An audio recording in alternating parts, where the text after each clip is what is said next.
Welcome to a crazy day in a crazy week in my crazy life. I've got back-to-back meetings today. I've just posted my daily schedule on the internet and now I'm being trolled for it being too busy, whilst at the same time people's telling me to be more transparent and show them what my days look like. So come with me behind the scenes on a very crazy day.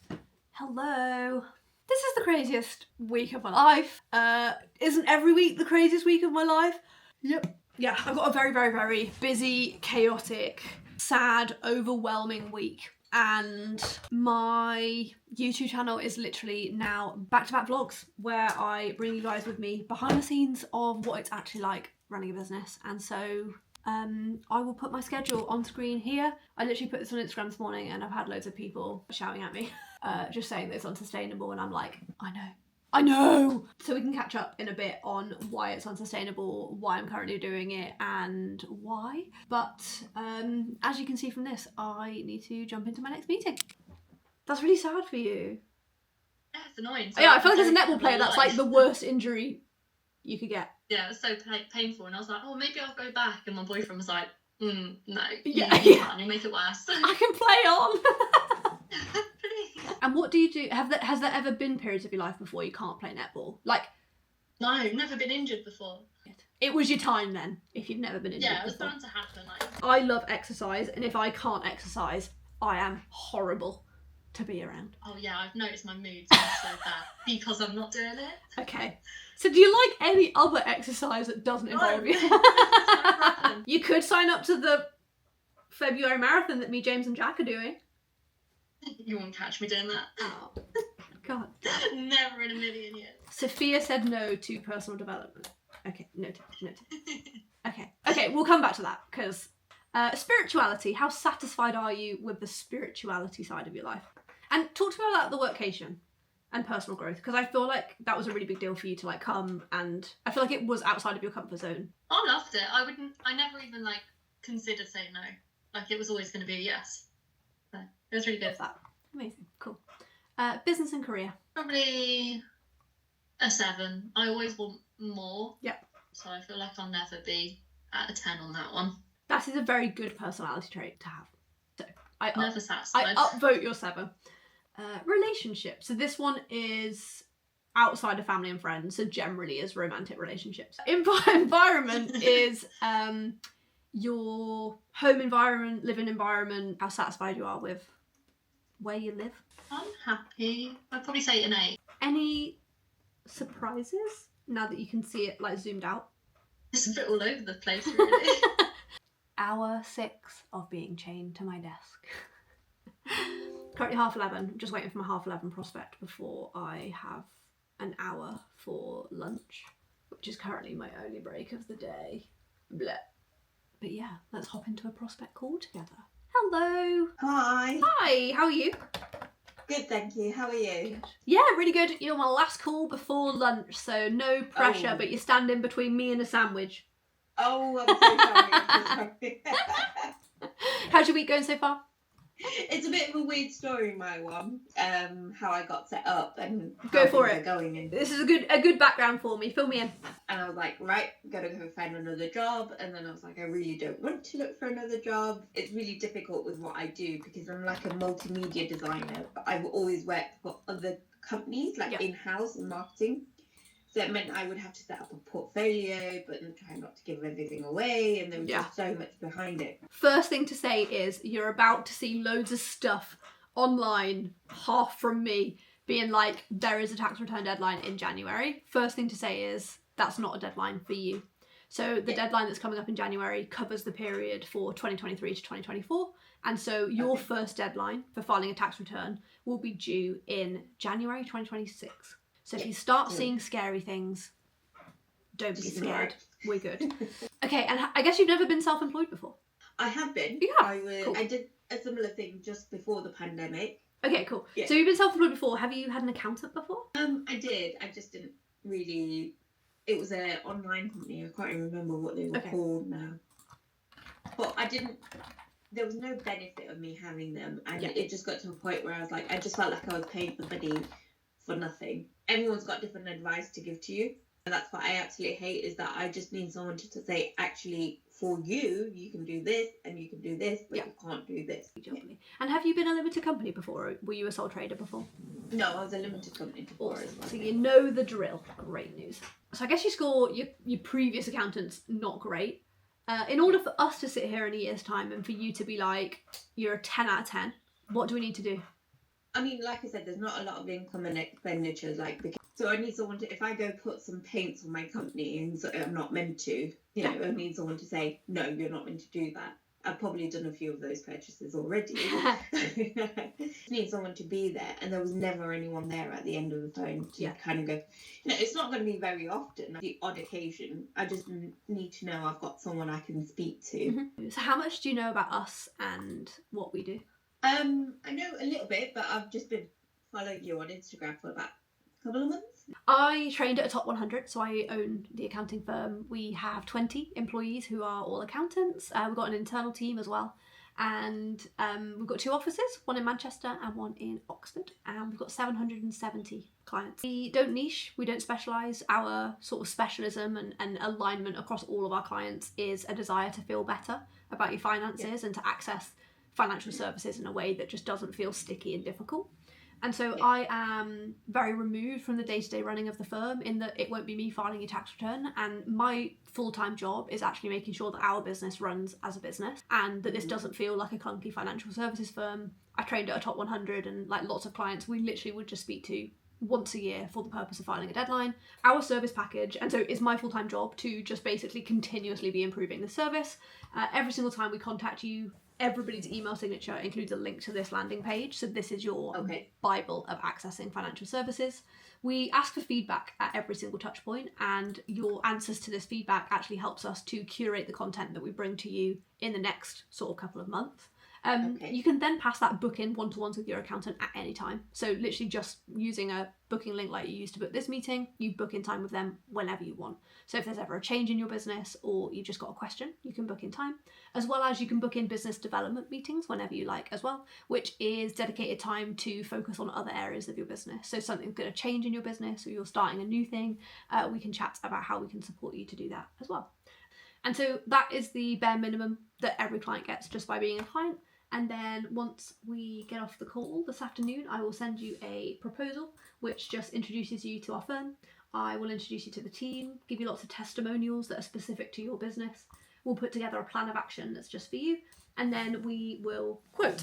And so I shared my screen so that you can see how we price. So we price completely transparently and we pay completely transparently. I used to work at a firm where none of it was transparent, and we would quote based on your budget rather than our profit margins. And so our fees are completely transparent. So as your business grows, your fees grow too, just because the volume and the complexity of your transactions goes up. And normally the amount of strategic tax planning advice that we give you goes up too. And so, do you know how much money you're making? Like, I guess you invoice monthly, right? Yeah, it will be, I can tell you roughly. Cool. So I will prepare a proposal in line with our pay matrix, our fee matrix, and this. And so you will be in our second to smallest category. So I will include corporation tax return, set of accounts, a confirmation statement, and your self-assessment. And I'll be in your inbox this afternoon. But do you have any questions that I haven't answered yet? I did have, software. So at the moment I'm using Anna Money, but it's... Oh, this is cool. I've never seen Anna Money before. This looks good. Do you like it? I do like it. My only problem with it is that when I'm putting stuff in, so like I bought a laptop, which I paid for from my own money, but then I've expensed it, but you can't put it as an expense. There's some categories, and maybe it's I'm looking in the wrong area for it or looking at the wrong to keep on top of it, but it is really good. Yeah, this looks... My favourite thing about these calls is I get to speak to people who are like, look at this random bit of software that you've never heard before. This looks really cool. So we are software agnostic, so we actually are just massive nerds and love checking out new bits of software. Okay. And so I'll include a link here so that the accountant can have a look at this before we have a look at it. But yeah, we're like super keen to check out and try any softwares, because if you like it, actually it could be really affordable for other clients as well. I'd say if you were ever considering changing accounting software, your year end is a really, really good time to do that as well. And so your year end is May. And so in the hour-long one-to-one training session that we have, we can just have a bit of a deep dive in your software, see if you're getting out what you put in and making sure that you really understand how to use it.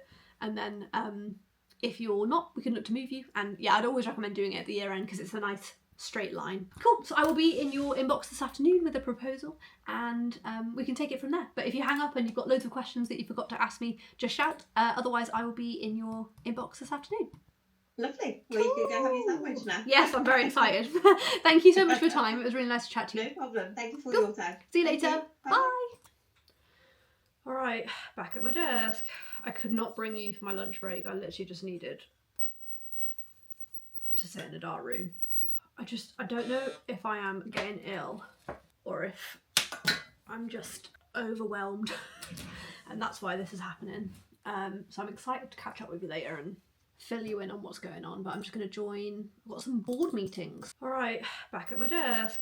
I could not bring you for my lunch break. I literally just needed to sit in a dark room. I don't know if I am getting ill or if I'm just overwhelmed and that's why this is happening.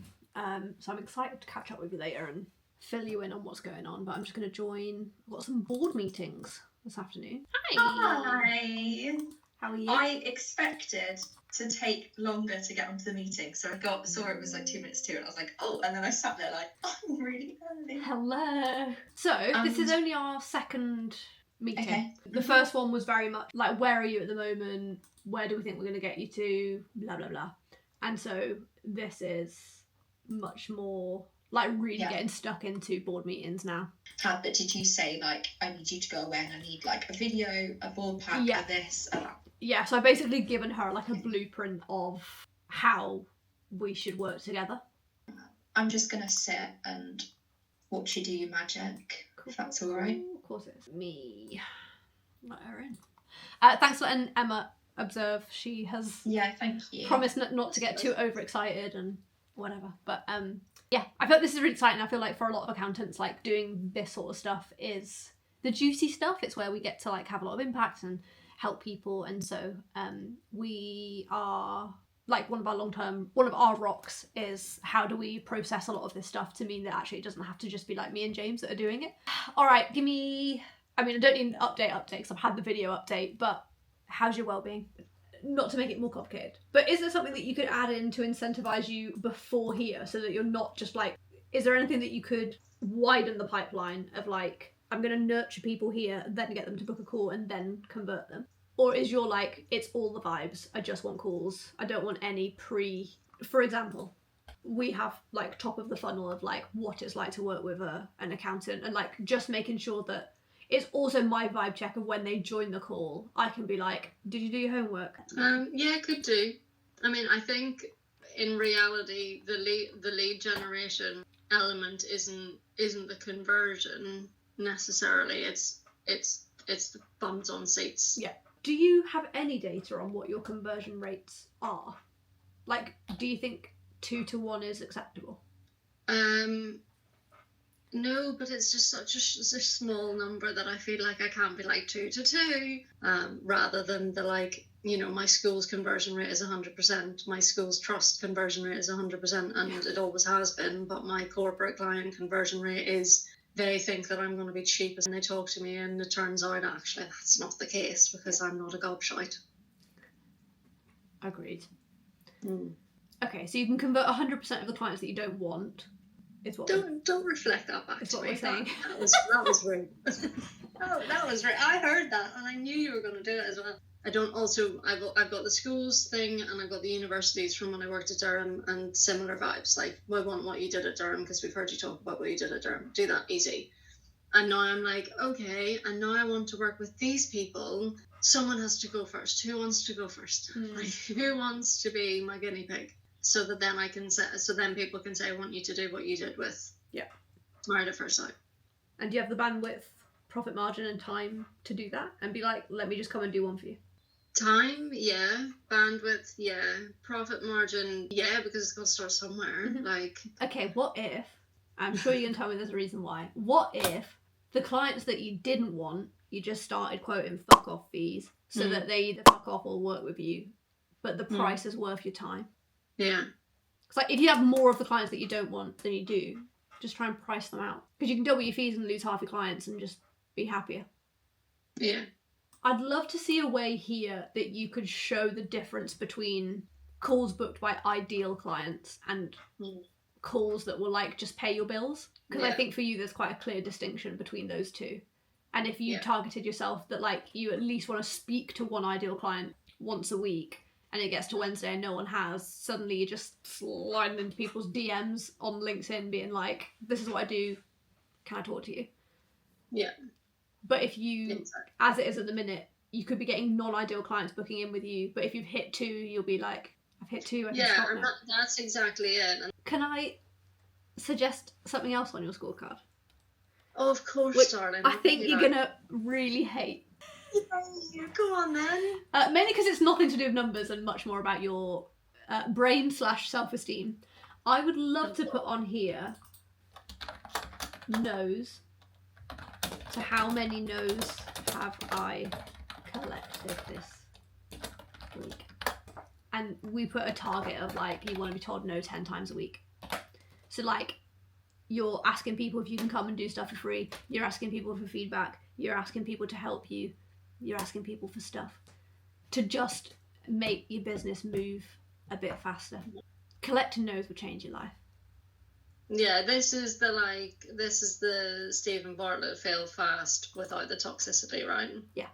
Yeah, LinkedIn is tedious. I find LinkedIn very tedious. Yeah. Again, though, people are just nosy, and I feel like we have a client that does leadership to big corporates, and she just signed, because I think a lot of people think that you can't work with large corporates from posting on Instagram, and she just signed as a client because they landed on her profile and were like she's talking to our team, like we need to cut out the middleman and work with her directly as well, and so it's super interesting. Yeah, for sure. And so I wrote down on my homework for you, could you look at building more resources at the top of your funnel to either use through content and ManyChat to get people to understand what it is that you do, or pre-meeting resources, so before they meet you, you know that if they turn up, they are like gold shiny clients. Increase the fees of clients that you don't want to work with. Yeah. You didn't seem too hesitant on that, so that's great. And then, your challenge is to go back through previous social media posts and see if you can rewrite them with bigger clients in mind, with better hooks, ticking off all of the things on the checklist.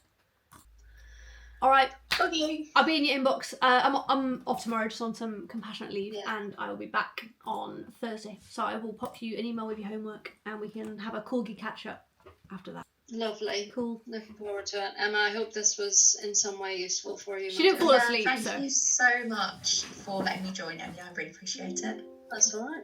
All right. Bye. Bye. All right, back to back into the next one. Okay, we're into another board meeting, and this one is with another accounting firm owner. Yeah, I feel like, to me, as a practice owner, my priority with compliance is not GDPR, because as far as I'm concerned, GDPR, A, follow the rules, B, don't be a D, write it into your letter of engagement. Like, that is generally compliance. Like, our compliance is risk profile, cash management, AML. Whenever we have a new starter, we send them in advance so they know what the first 3 days are going to look like, what they will look like. And so the Word document process note checklist, like most of the stuff that we can do beforehand is done beforehand. And then we actually have an induction checklist. In their induction, we make sure we go through everything. And even little things like we make sure on their first day they start at 10. Because when they start at 9 and you start at 9, everyone's just a bit flappy. So like making sure that you've got an hour to like get your shit together before they come in. And then actually asking her for feedback. So once you've inducted her in her, like, maybe after the first week or the first few weeks, like, it's important to do it quite time sensitively so that she doesn't forget. But even if you said to her, like, on day 1, we've never inducted anyone before, you've come from a big firm, like, that's really valuable to us. Can you, like, make notes and give us feedback on how you found this induction process? So the reason we have a timetable is because someone said, like, oh, it just felt a bit chaotic. Like, you lot knew what was going on, but I didn't know what time I'd be finishing and all that stuff. So when I tell you this is what the inside of my brain looks like, and there is nothing that happens within the business that doesn't have instructions. So this is a checklist of making sure that we've done all of the things, even things like have we updated the fixed asset register for the fact that they've got a laptop. Like, we're over 2 offices now. it would be like so easy to lose track of who's got what. Little things like making sure you've asked for the P45, we book in appraisals in their diary, we book in train the trainer training, Fun Friday, so we give them a budget when they start and they can do whatever they want with it. It's like £100 and they can just organise something fun for the team. When it's not just you anymore, that's when you'll see the clients that are for you and or for them. Like some of them will be with you because you answer the phone every time, and like that's when you'll have the shift, and you know you might need that disengagement tracker that we spoke about. I did think that, to be fair, but we wrote an email or something like it. Did it say something like any message from this boy will not be responded to? Do I say this? Probably a bit harsh. Yeah, but if you're vague, they'll be like, well, you didn't say it wasn't going to get answered. Yeah, would love to know what you'd like to cover in the next half an hour. That means when you hang up, you're like 10 out of 10. I think for me at the minute it's more around, I know on the last call I said that there's not really a lot that doesn't allow me to not sleep at night, kind of thing. I think that now I've taken an employee on, things are sort of starting to feel very, very real. Yeah. Yeah.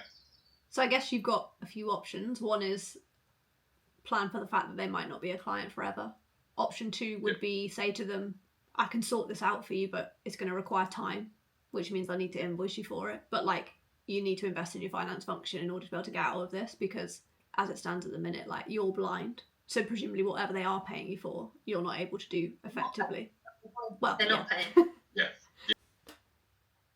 I did it. I got through the day. Like I mentioned this very briefly earlier, but I have literally been trolled today because of my schedule. Like people messaging me being like, what's that? Which is so helpful when you have a day from hell, is people telling you that you're having a day from hell. Number 1, download the HMRC app to check your... I need to do some things. I need to send proposals. The most hilarious bit out of all of the trolling that I got about how bad my schedule was today is that it's 5 o'clock and it's still going. Like, it was just the meetings that were on the schedule. I haven't actually included all of the time that I now need to spend sending out the proposals to go with the quotes. So I also need to make a reel to be posted. I might post it tonight rather than tomorrow because I'm at a funeral tomorrow and obviously I do not want to be on my phone. So I'm going to get my head down and send these proposals out, and I will catch up with you in a sec. Okay, so I've sent out all of the proposals. James is mad at me because this is now my 14th hour at my desk, but I am off tomorrow, and so I just need to get it done.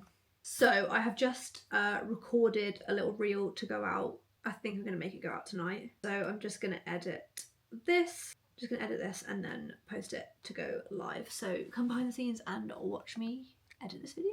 If you haven't worked out how much Labour's budget is going to cost you, then you better get a wiggle on, because it means big things for all business owners. Just comment your favourite Pokemon below and I'll DM you the link.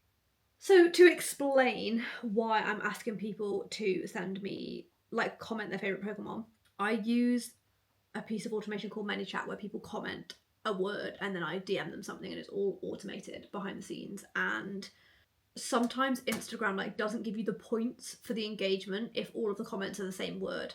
And so I was trying to think of a way that I could get people to comment different things whilst giving them what they wanted. And so this reel actually says, I'll just put the reel on screen now. If you haven't worked out how much Labour's budget is going to cost you, then you better get a wiggle on, because it means big things for all business owners. I've got a completely free calculator that can help you work out how much this budget is going to cost your business. Just comment your favourite Pokemon below and I'll DM you the link.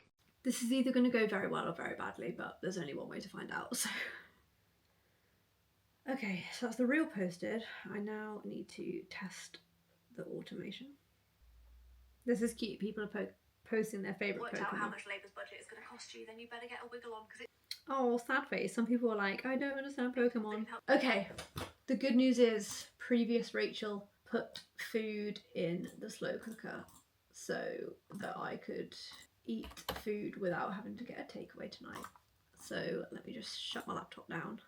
Okay, let's go get some food. Here's James. Woo! I've just come inside and we are gonna have what's like a compression tank where you have to recalibrate once you've been scuba diving. I feel like I need that to recalibrate. We're going to have a de-stimulation time. We're having pudding. Yeah, I'm going to get in my pyjamas. We're going to get the duvet down. I'm going to sit and take my makeup off while we probably just watch some white noise TV or just sit and chat. And then we're going to have dinner. And then James has got a hire car today. He's got a 24 plate Range Rover because our car's in for a recall, our Range Rover, which is not a new one. And so we are going to go for a little drive in the new Rangey. Yeah, it's an automatic one. I just sat in it earlier and I was like, oh my God, it's so fancy. And so we're going to have dinner and then we're going to go for a drive to get some pudding. But it is firework night. Well, I say it's firework night. It's the Tuesday night, which is the 5th of November. I feel like most people aren't doing big firework displays, but I think some people are doing them. And so Blue's currently sat like he's lost the will to live. Look at the way his legs are. I just took him in the lift. Look at his little legs. Oh, he moved. You should see He him in the moved. lift. He was like, Right, I'm gonna get changed. Okay, let me know in the comments if this is like the most mental thing you've ever heard or if you think this is an ultimate life hack, because I can't work out if it's really sad and lame or if it's really good. So I've just sat with like candles lit watching My £600 Life, which is the ultimate trash TV if you like trash TV. But I have found myself recently, it's been a very intense season of work. And if I want to finish work for the end of the day, I need to take my makeup off, but I literally cannot be bothered. Like, you know, you just want to sit and rot in James's t-shirts, which is what I'm doing right now. And so I found myself not wanting to go upstairs and take my makeup off and like do my skincare. And so I've actually put my nighttime skincare in a little baggie and I keep it by the side of the sofa so that if I can't be bothered, I just do my skincare while I'm watching TV. Is it chili con carne time, James? Oh, it smells good. I did rice earlier. What did I do that? Oh, my version of a half. I might have a piece of bread. A bit of bread? Just love how many veggies are in this. I don't know why it being slow cooked just makes you put more vegetables in it. Like, you just know they're gonna like dissolve into it. Like the messy kitchen. Okay, so I'm just showing James a bit of content that I got sent to approve today that the team made while we were at home, and I just wanted to capture James's reaction because he's gonna die. I always make the best stuff when we're not home. Hi, I'm Lily, and I once woke my boss up at 3 a.m. in the morning by laughing really loud at workation, and I bought the basket. I'm Agisa and my boss farted on me on my very first day and I brought caramel coffee. Hi, I'm Sophia. Work is my safe space, so all my trauma's left at home. I brought blue coffee. Hi, I'm Taz. I was once trusted with my boss's keys to go and get something from his house. Proceeded to lose their keys and he had to get into his house with a ladder and break in through his own window. And I bought the chocolate coffee. Yeah, that's all true. Jack's face. So we've got that one, and then Tamsin's going to post this on her socials, which is POV, you're a social media manager. Emergency! Look at me! Emergency! She should post that on ours. Yeah, so we're going to do ours afterwards, but she was like, I actually just made this for mine, but do you want to use it? And then in our morning call yesterday, we went through the EGC scheme. Oh yeah. We literally got over 10,000 impressions from their socials of people just seeing what we did, which is really interesting because our LinkedIn inquiries were up this month, and people said it was my LinkedIn, but I was like, how did you find us? And it cost us 75 quid. 75 quid!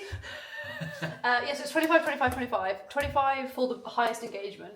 And Tamsin just sent me the list and was like, based on the number of likes, and I was like, no, Tamsin, that's because that's not fair if people have bigger followers.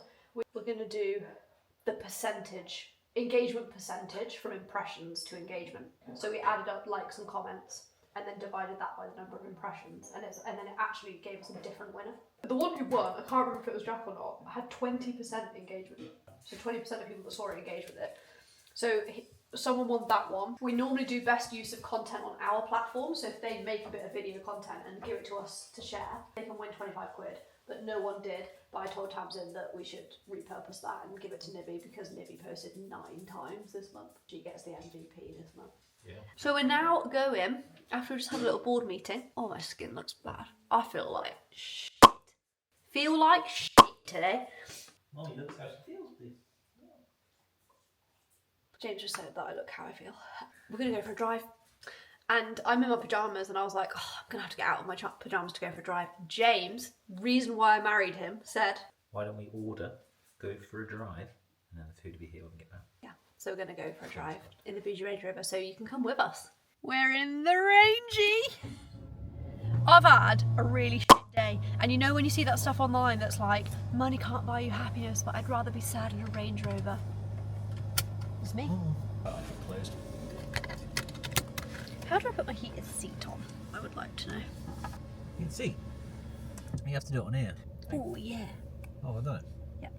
Yeah, I just wanted everything up full blast, temperature-wise. Let me spin you around and show you. Main menu. Seats. Ooh, front, rear. Seat heat. Oh. Ooh. Yes, I mentioned earlier our car is in the garage. Is it a recall? Yeah. So we have It's 10 years old. Yeah, we have a 10-year-old Range Rover, and so that's gone in for a recall. It's a 24 plate, isn't it? Yeah, it's got 5,000 miles. 5,000. Well, that means I'm speeding. Oh, James is speeding. But in last week's vlog, I was saying that I love driving an automatic, and now James is driving an automatic. Please check rear camera. They said most of the new ones now Are automatic. are automatic. Yeah. So I actually don't know why anyone would drive a manual. it's just a principle thing, isn't it? Like, automatic. What's wrong with you? That's What, like you can't drive? Yeah. Yeah. I do miss sound automatic. Doing something with my hand. It's because he likes coming out really fast and going. "Mrrr." Whereas I'm like. I feel so much safer coming out of a junction automatic. Yeah, so we're just going to go for a lap and a yap, which is a lap around the block and a yap. Catch up about our days. I literally feel like I have got the flu, and so please pray for me and we'll catch up with you in a bit. Blue is being very cute. I actually just set up the shot like this, but he was being too cute, so I wanted to include him a bit. I feel like I've just chopped him off a bit. So this is a bit of an overdue chat, I feel. I feel like I should have planned this so I would know where to start. As a business owner and as a content creator, someone who makes lots of different types of content, I think sometimes it can be really, really hard to find the balance between being really honest with your audience, because you all feel like internet friends. Trying to find the balance between being really honest but also protecting yourself and protecting your own peace and protecting your mental well-being when sometimes you feel like you haven't got any. And the last 6 months, but particularly the last month of my life, have been worlds apart from a work business life and my personal life. So I think I just really wanted to push myself a bit to speak more openly and to like overshare, because I think sometimes not sharing this stuff from the outside will make it look easy, whilst also finding the balance between not pushing myself to share things that I haven't processed yet or don't feel comfortable, which I feel is why it's taken me 5 or 6 weeks to get to this point. Overarched with all of that is that it's been a story that I have not felt is mine to tell, and so I've been having very deep, open conversations with people that I love in the background to make sure that I can explain what's been going on in my personal life whilst also protecting their privacy. My sister, I'm a twin, and my sister is, apart from James, the most important person in my whole life.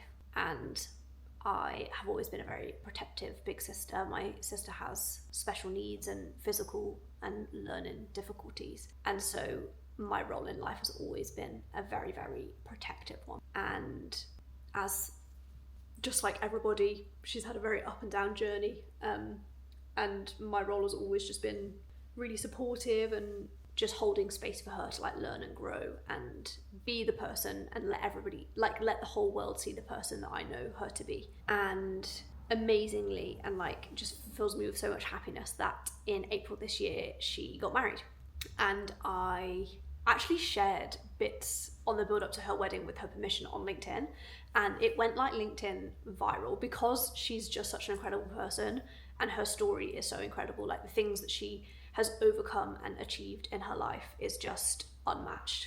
And if you ever see me work or see the way that I work or how hard I work and think where does she get that from? It is my sister. I feel like anybody who has a close relationship or loves anyone with like physical and learning difficulties, you'll know how much. And sometimes I feel like I only get a glimpse of it. Do you know what I mean? I feel like sometimes I still only get a glimpse of it. I just see how much she has to overcome every day, and I feel like actually I will never ever ever want to take that for granted and take my abilities for granted. And so I work very, very hard, not only to make sure that I'm doing myself and her justice, because I can do those things, but also just because I've watched that work ethic my whole life and it's rubbed off on me. We're also identical twins, so I guess we both have the same work ethic. I need to give myself some credit there as well. But yeah, Laura got married in April this year, and Ed, her husband, has been in our lives for 7 or 8 years, and the four of us, obviously as twins and our plus ones, are very, very close. And very sadly, Ed got poorly. Literally the week after their wedding, he got like a cold/chest infection, and the headline summary is that chest infection turned into pneumonia, which turned into sepsis and septic shock. And we since found out that we think Ed had an underlying like autoimmune/health condition, which meant that when he got the sepsis and septic shock, his organs started failing at a much faster rate than it would if he didn't have this. And so it was a very, very, very long journey between when they got married in April to now, with lots of ups and downs along the way. But our birthday is in October, and our workcation to Mallorca was in October as well. And so the day after our birthday, but the day before I went to Mallorca, I went to see Ed. And at this point he was critically poorly. He was in intensive care, he was in a coma at that point, he had internal bleeding, as well as he had been 3 or 4 months ago hooked up to a machine called a BiVAD machine, which was actually beating his heart for him, which was keeping him alive until he could get a heart transplant. So he was in a critical condition, but he's 32 years old, and so, you know, everybody was pretty positive. And yeah, I went to see Ed the day after our birthday, and obviously he was in a coma, but I wanted to tell him that it had been mine and Laura's birthday, and tell him that I was going to Mallorca and that I really wanted him to be there when I got home. And my sister and I left, and that night everybody got called back to the hospital. This is where I feel the story splits into 2 sections, because obviously I am not the main character in this story. My sister had to watch the person that she loves and her brand new of 6 months and 1 day husband died. And I had to watch the person that I feel like I was born to love and protect hurt more than I've ever seen anyone else hurt in my whole life. I am not going to go too much into it past that. I feel like I've actually just hugely overshared. But yeah, my brother-in-law Ed, who James and I loved a lot, and just the relationship between the 4 of us, and obviously my relationship with my sister. Yeah, so I won't go into it's a very, very triggering and traumatic story, but what happened on the day that he died was just, I'm not sure I'll ever find the words to explain. And this is what I mean about, I feel like the story happened in 2 parts. It was, I feel like someone that I loved and cared about, I had to watch pass away, but at the same time I had to watch someone who I physically feel an attachment to her feelings. I feel like if she is in pain, I am in pain, and I feel like that's a twin thing. I feel like if she's in pain, I'm in pain, and I had to watch her, like, hold her up so that she could have those moments with her husband. And I don't think I've ever experienced anything in my life that I feel has broken me in that way before. Like, I literally feel like something snapped in my heart that day. Obviously, like, all of this is, you know, surrounded with like admiration for my sister and love and heartbreak for Ed, and have had lots and lots, like, put so much thought into actually just not saying anything because it's not my story to tell. But within 24 hours of Ed passing away and us like leaving the hospital that day, I was supposed to be on a flight to Mallorca for our annual team workation, and I literally said to James, like, I can't do it. I can't get on a plane. I can't even just to have the emotional and like mental capacity to be around people that I employ. Like, I can't let them see me like this. I can't. I felt unable to even be at work because my brain, it felt like my brain just wasn't working properly. Like, it was obviously just so much trauma to have experienced, and I feel really horrible even saying that because I feel like the trauma wasn't happening to me. I feel like I was watching it happen to somebody else. So please note that all of this is with the context of this awful thing. Like, I was just a bystander in this, and it wasn't even happening to me. But my sister on the day was absolutely adamant that we go, and said, like, obviously we only go for 5 or 6 days, and she was like, the funeral is not going to be for a few weeks. He was obviously so young, there's so much that needs to happen between now and then. Like, it is not going to do anybody any good if you don't go. And so I went, and it was just, again, just like an out of body experience. I feel like I really don't remember a lot of the holiday, and like even since then coming back to work, I feel like I don't remember a lot of it, because it was like I was just so on autopilot that like I just did it, and I feel like I don't even remember doing it. And then since then coming back to work, and it was Ed's funeral this week. It was his funeral on the 6th of November, and I think one of the main things that I wanted to talk about, and I this is something that I just never see other business owners talk about, is the fact that sometimes it feels like there's no separation between you in your personal life and you at work. And that happens when you've built a really values-driven business, and you've built a business that you love and that you would want to work for, which is amazing. But sometimes when there is a lot going on in your personal life, especially at the same time as work going really well, like, I feel like I've worked so hard to get work to the point where I feel like it's just going really well and everything's working in the right way and things are going as it should. And I've like built the muscle of being an employer and being a leader and just really enjoying it.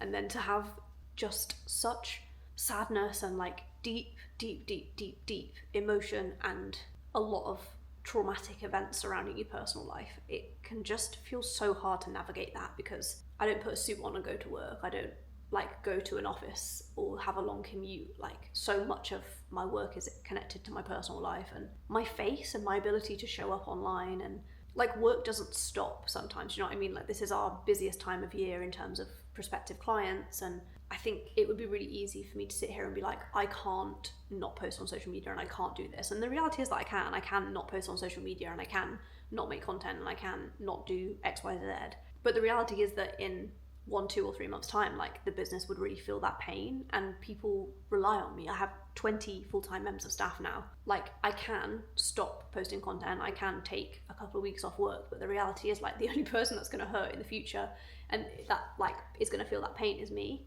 And so I guess I just really wanted to speak about the fact that sometimes running a business is glamorized a lot, and to have experienced something so difficult in my personal life, I have really struggled to like navigate being someone who shows up online. And I'd say I am someone who really prides myself on showing up online very authentically, and so it's felt so much harder, and it's felt like I'm lying to people by not saying anything. But the reality is, like, this is such a complex story, and it's such a complex, like, I've felt this whole time like it's not my story to tell, because it hasn't happened to me. I've been watching it happen to someone that I love, and even with that, I'm sure like there's so many complexities in that, which are complexities for my therapist, not for my YouTube channel.